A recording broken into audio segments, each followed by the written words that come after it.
You did it. You made it through February. February for most of us is the hardest month of the whole year to get through. And it's filled with a lot of details, and it just, quite frankly, gets kind of boring. And so the fact that you made it through February is awesome. Just take a moment to celebrate that.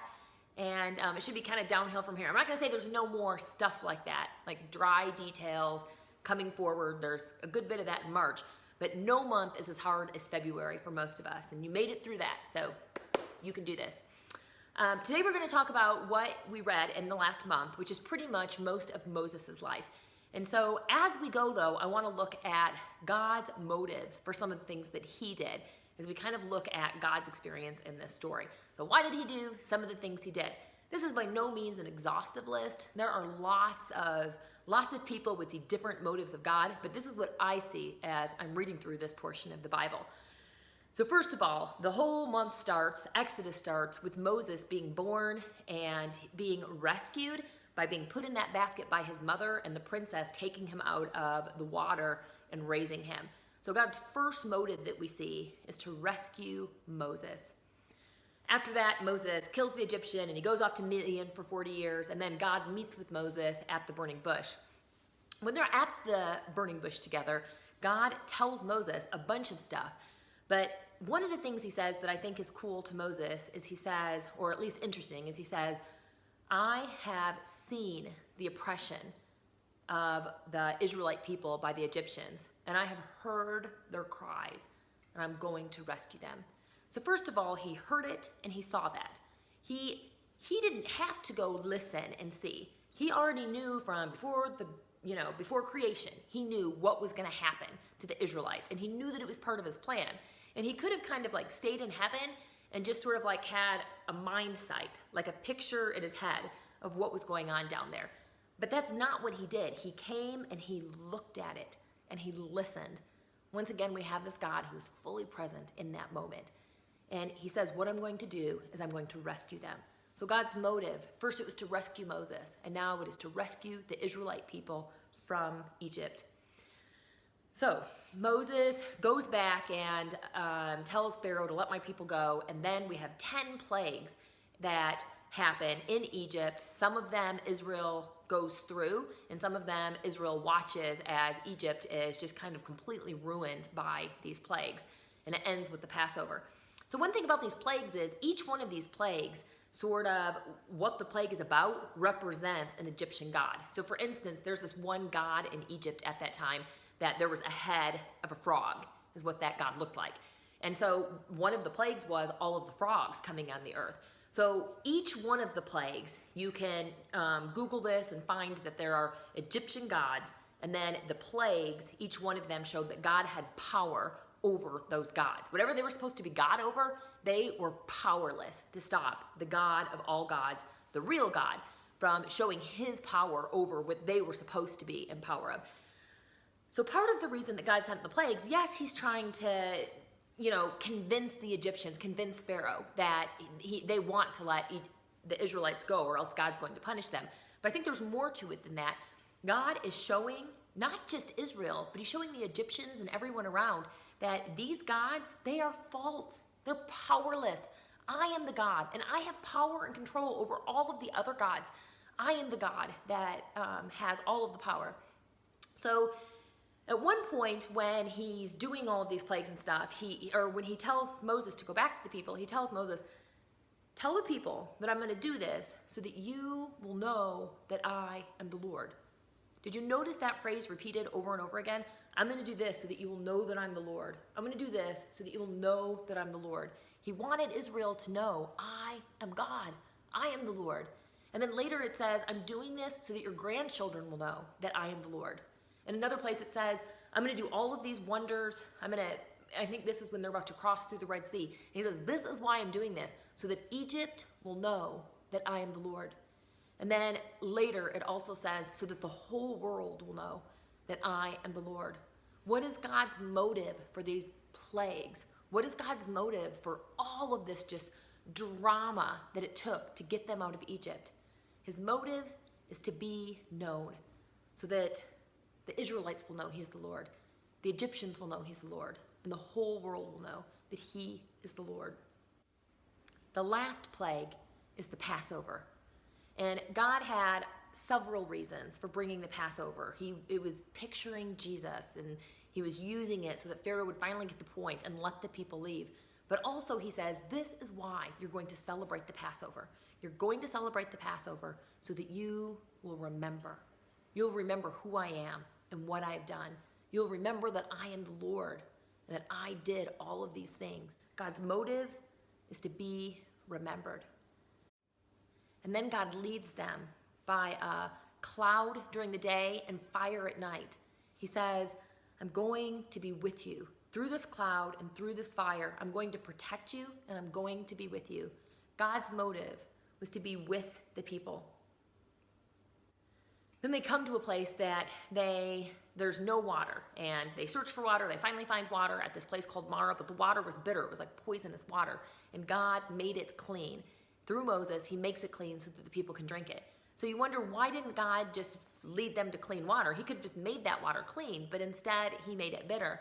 And he says at one point, I have done this so that you will know that I am the Lord who heals you. God's motive is to be known. He wants them to know, I'm the only one that can heal you. Then they come to a place that they have no food, and God sends manna and quail. One of the things he says about why he sent the manna and quail is he'll say, then you will know, then if I'm going to send you this manna and quail, then you will know that it was me who brought you out of Egypt. Don't they already know that? Why does he have to do these things in order to be remembered, in order for them to remember what he did? I mean, this was huge. It was very dramatic. There were all of these plagues, and then they go through the Red Sea, and the water piles up on either side of them, and they cross through it, and then Pharaoh's army goes through, and they're all drowned. I mean, people are going to hear about this like all over the earth, right? People are going to be talking about it for years. We're still talking about it today because this is a very dramatic story. And yet God says, I'm going to do this so that you'll remember what happened. You'll remember that I was the one that did it. You would think it would be easy for them to remember for at least, 100 years? Longer? How about 100 days? We'll see what happens as we walk through this story. And then God leads them to Mount Sinai. It took them about 49 days to get there, and they were there for about a year. And God calls Moses up onto the mountain. So there were 6 times that Moses goes up onto the mountain and comes back down. Some of those times he goes up with the elders, sometimes he goes up alone. There was one time when God says, the people can't touch the mountain, but tell them to come close to the mountain, because I'm going to show them part of who I am. I'm going to reveal some of myself to them. So tell the people to come near, and I will speak to them. And the people, they see all like the thunder and the lightning and like things are shaking, and they say, you know what, how about if Moses, you go talk to God and then just tell us what he says. So God is extending them an invitation to come near, and they are holding God at a distance saying, yeah, we want you to help us, but we don't really want to come into that kind of a scary, intimate relationship with you.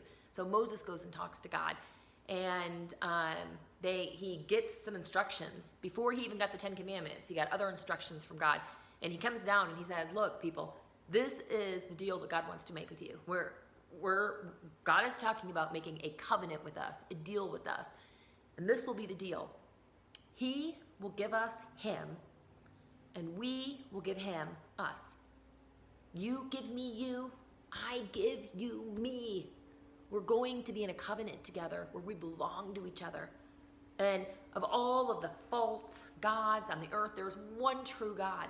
And that one true God has chosen, of all of the people on the whole earth, he wants all of them to know that he is God. He's interested in all of them. But of all of those people, he has chosen you, O Israel, to come into a special deal where he belongs to you and you belong to him, and you guys are in covenant with each other. But this is what is required. If you belong to him, then you're going to represent his name. You're going to be known as the people of God, the God of Abraham, Isaac, and Jacob, the real God, the creator. He's going to take his name, and you guys get to wear it. This is the deal that he's making with you. But here's the thing. You must obey him. If you're going to get his provision, his protection, his promises, he's going to give you land, he's going to make you prosper, he's going to heal you. But here's the thing, then he must be your leader. God means like Master, Lord. He's not just going to be your God like the creator. He's the creator of for all people on the earth. But with you, it's going to be more than that. He is going to be your king. He is going to be your leader. And you guys have a choice.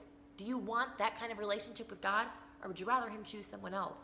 And the people, they say 3 different times they come to Moses and they say, Moses, tell God, we are in. Whatever God says, we will do. We will obey. We want the deal. We will obey him. We will do what he says, and he will be ours. And they make the deal with God. God's motive with these people was to be in relationship with them. God calls Moses back up to Mount Sinai again, and this time he gives him the 10 Commandments. I think it's interesting that when God first came to Moses back at the burning bush, and Moses asks who he is, God says, I'm the God of Abraham, Isaac, and Jacob. And then Moses says, who should I tell the people you are? And he says, tell them that I am has spoken to you.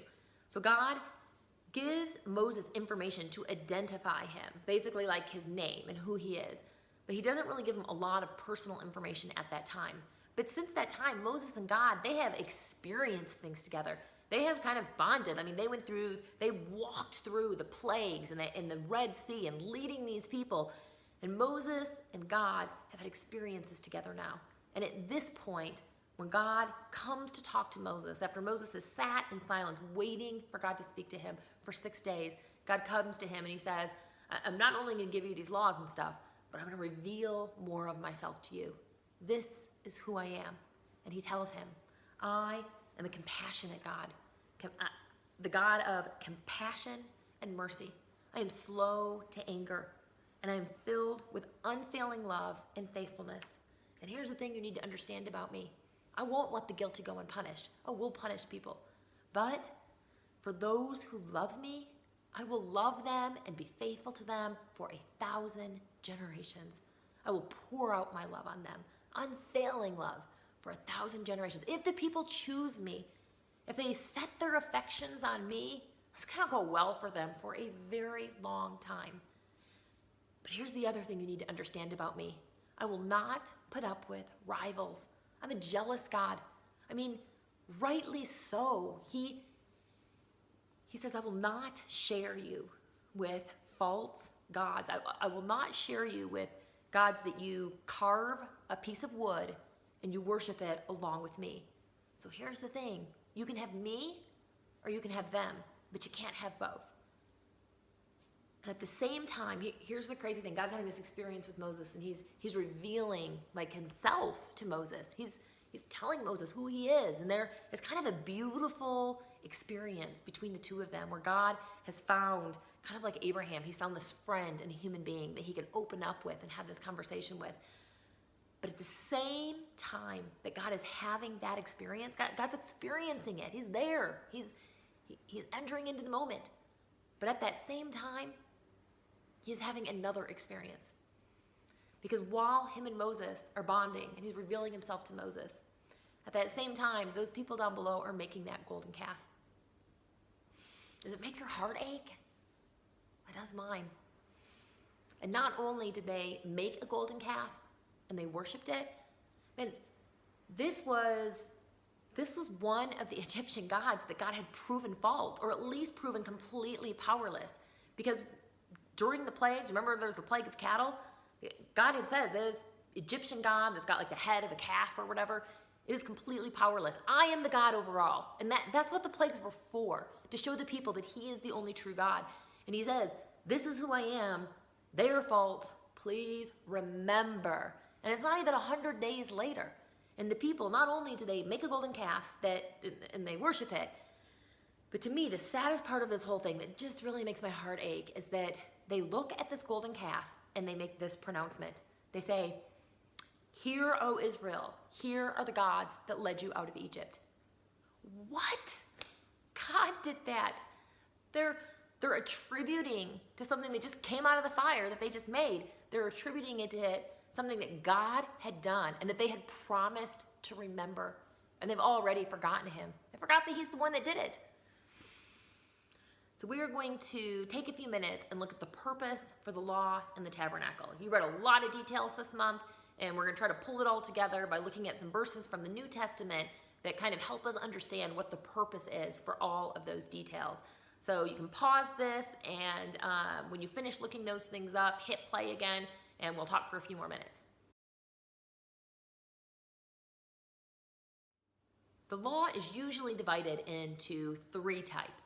The first type is the civil law. The civil law was just simply the laws that were going to govern their land once they went into the promised land. An example of this is the city of refuge. It was the way that their nation was going to be set up for governing laws. The second type of law is the moral law, and the 10 Commandments are an example of this. These are things that God said, these things, I hated it before, I hate these things now, and I'll hate them in the future. There are things that go against the nature of God that I find detestable, and they go against the moral code, my moral code as God. And so the moral law, you see those in there. Then there's also the ceremonial law, and probably the biggest chunk of what we read is the ceremonial law. And this is a system of ceremony and rituals, a religious system that would allow the people to come near to God. If you read those verses in the New Testament, then you probably discovered that the purpose of all of those laws is to show the Israelites their need for Jesus, to show that alone they couldn't do it. God was saying, I'm going to give you this religious system that if you do everything perfectly, this is like your best shot at coming near me. And they simply always failed. And if God would have given them or someone else another set of religious rituals that could get them near God, they would have failed too. Because there's no system that God could give of humans trying to get their way to God that would ever work. So he was showing Israel, and he was showing us, he was showing the whole world that we need Jesus and what he did on the cross. And that is our only hope of being in God's presence and being right with God. His purpose for the law was to show our need for Jesus. Then he gave them instructions for feasts 3 times a year. What is his purpose for the feasts? He says, the purpose of these feasts is to give you a set apart time for you to remember me. His motive is to be remembered. The tabernacle. The tabernacle, if you looked up those verses during the pause, you will see that God says that the purpose of the tabernacle, it's a couple things. First of all, everything in that tabernacle points to Jesus. There's tons of symbolism there if you have time to study it all out. But also, the Bible or the New Testament says that it's like a model, like a little model of something that is real in heaven. So on earth, they were given this model of sacrifices happening in order to atone for sin. And it would happen day after day. But that was almost like an illustration, just like a model car. This was a model tabernacle of something that is actually real in heaven, where Jesus was both the high priest and he was the sacrifice that was sacrificed for our sin once and for all. So it's a model of some reality in heaven. And it's pointing to Jesus as the only way to be near God and to come into his presence.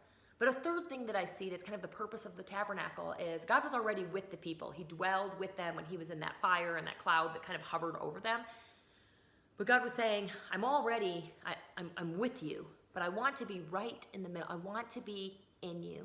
So he had them lay out the camp in this big kind of cross, and right in the middle of the camp is where the tabernacle was, where God's presence was. So his motive is to not only be with the people, but to dwell in the people. A more intimate, closer relationship. How do we see this mirrored in the New Testament? Well, Jesus came and it says that he was God with us. But then when he left, he said he would send the Holy Spirit, and the Holy Spirit would be God in us. God's motive is to not just be with us, but to also be in us. So what is God's experience in what we read this month? Well, he was forgotten, abandoned, rejected. Even when he did these very dramatic things that we're talking about thousands of years later, the people still, within a couple of months, were attributing that to some other God that he had proved false. Did God get angry?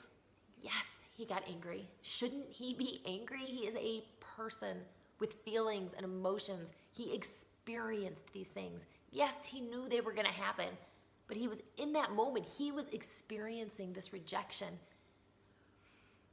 Yes, God got angry. He loved them, and they were using him. He wanted them. They wanted what he could give them, what he could do for them. But there is another story in this story. What does God want most? All the way from creation. Remember, if you've watched these videos, you'll know that we've talked about that one of the things that God says over and over again that he wants is he wants to be known. Then you will know that I'm the Lord. Then you will know that I'm the Lord. Then the world will know that I'm the Lord. God wants to be known. And we see in all of these conversations that God and Moses are having, there is this one conversation that they have where God and Moses are talking. And Moses says this. He says, God, if I have found favor in your sight, then what is he going to say? Is he going to ask for protection, for more provision, for food? He's leading 1 million people through the desert. There's so many needs that they have, so many anxieties that Moses could be dealing with. What is he going to ask for? When he says, if I found your favor, this is what I want most from you. Moses says, if I have found favor in your sight, show me who you are. I want to know you more. Can you sort of imagine God's heart at that moment? It's like if there's all of this drama in Exodus, like crazy things are happening. And if you think of a soundtrack behind it all, you think of music sort of like slowly building to the crescendo, to the drum roll. It was the drum roll. Do you imagine the drum roll, the most emotional moment being when they passed through the Red Sea and Pharaoh's army was crashed down? Or maybe you imagine the drum roll being the Passover when the Passover angel passes over them and their firstborn are not taken. For me, I think that music, that soundtrack was just slowly building and building and building into this moment. God knew it would happen. He knew before time that there would be this moment in his story, in his experience, where there would be a human being that would look at him and say, in the middle of all of the chaos of my life and my responsibilities, this is what I want from you. I want to know you.